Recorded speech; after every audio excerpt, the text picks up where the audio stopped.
ಮಾವ ಏನಾಯ್ತು? ಏನ್ ಯೋಚನೆ ಮಾಡ್ತಿದ್ದೀರಾ? ಅದು ಐಶು ಪುಟ್ಟ ಫೋನ್ ಮಾಡಿದ್ಲು. ಹೌದಾ? ಯಾವಾಗ ಬರ್ತಾರಂತೆ? ನಾಳೆನೋ ನಾಡಿದ್ದು ಬರ್ತಾರೆ. ಅದು ಖುಷಿ ಪಡೋ ವಿಷಯ ಅಲ್ಲ, ನೀವ್ ಯಾಕೆ ಬೇಜಾರ್ ಮಾಡ್ಕೊಂಡಿದ್ದೀರಾ? ಖುಷಿಯಾಗಿರೋದಕ್ಕೆ ಹೇಗ್ ಸಾಧ್ಯ ಶ್ರಾವಣಿಯಮ್ಮ? ಪುಟ್ಟು ಮೊಮ್ಮಗಳು ಹಠ ಹಿಡಿದು ಕೂತಾಗ ಅವಳು ಆಸೆ ಪಟ್ಟಿದ್ನ ಕೊಡ್ಸಕ್ಕಾಗದೇ ಇದ್ರೆ ಯಾವ ತಾತನಿಗೆ ತಾನೇ ಖುಷಿ ಆಗುತ್ತೆ?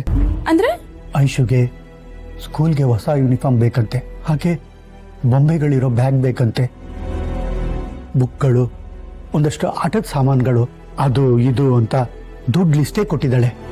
ಮೊಮ್ಮಗಳು ತಾತನ ಹತ್ರ ಕೇಳೋದು ಕಾಮನ್ ಅಲ್ವಾ, ಅದಕ್ಕೆ ಪ್ರೀತಿಯಿಂದ ಕೇಳಿರ್ತಾಳೆ. ನನಗೂ ಅಷ್ಟೇ ಪ್ರೀತಿಯಿಂದ ಕೊಡಿಸ್ಬೇಕು ನಾ ಆಸೆ. ಆದ್ರೆ ನಾವು ಮಿಡಲ್ ಕ್ಲಾಸ್ ಜನ, ನಮ್ಮ ಮಕ್ಕಳನ್ನ ಸ್ಕೂಲ್ಗೆ ಸೇರಿಸಿ ಕಷ್ಟಪಟ್ಟು ಓದಿಸೋ ಅಷ್ಟರಲ್ಲಿ ಉಸಿರು ಬಿದ್ದೋಗಿರುತ್ತೆ.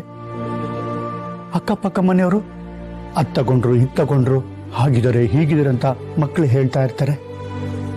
ಆ ಮಕ್ಕಳಿಗೆ ಕೇಳಿದ್ನೆಲ್ಲ ಕೊಡ್ಸೋ ಬದಲು ಕುದುರೆಗೆ ಕಣ್ ಕಟ್ಟ ಹಾಗೆ ಆ ಮಕ್ಳಿಗೂ ಅಕ್ಕಪಕ್ಕ ನೋಡ್ಬೇಡಿ ಅಂತ ಹೇಳ್ಬಿಡ್ತೀವಿ. ಚಿಕ್ಕ ಮಕ್ಳಲ್ವಾ, ಅವ್ರಿಗೆ ನಮ್ಮ ಪರಿಸ್ಥಿತಿ ಏನೂ ಅರ್ಥ ಆಗಲ್ಲ ಮಗ, ಅದಕ್ಕೆ ಹಠ ಮಾಡ್ತಾರೆ. ನಮ್ಮ ಪರಿಸ್ಥಿತಿ ಅವ್ರಿಗೆ ಅರ್ಥ ಆಗುತ್ತೋ ಆಗಲ್ವೋ, ಅವ್ರ ಆಸೆಗಳು ನಮಗ ಅರ್ಥ ಆಗ್ತಿಲ್ವೋ ಒಂದು ಗೊತ್ತಿಲ್ಲ. ಮಿಡಲ್ ಕ್ಲಾಸ್ ಜನಗಳೆಲ್ಲ ಇಷ್ಟೇ, ಯಾವತ್ತೂ ಒಂದಿನ ಸುಖವಾಗಿರ್ತೀವಿ ಅಂತ ಆಸೆಯಿಂದ ಕಷ್ಟಪಟ್ಟು ದುಡಿತಾನೇ ಇರ್ತೀವಿ. ಆದ್ರೆ ಆ ಯಾವತ್ತೋ ಅನ್ನೋ ದಿನ ಯಾವತ್ತೂ ಬರೋದೇ ಇಲ್ಲ. ಸಾರಿ ಮಾವ, ಇಂಥ ಪರಿಸ್ಥಿತಿಯಲ್ಲಿ ನನಗೇನು ಹೇಳಬೇಕು ಅಂತಾನೆ ಗೊತ್ತಾಗ್ತಾ ಇಲ್ಲ.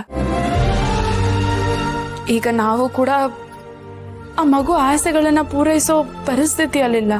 ಆ ವಿಜಯಾಂಬಿಕಾ ನಮ್ಮಿಂದ ಎಲ್ಲ ಕಿತ್ಕೊಂಡು ನಮ್ಮ ಕೈನ ಖಾಲಿ ಮಾಡ್ಬಿಡಿದಲ್ಲ.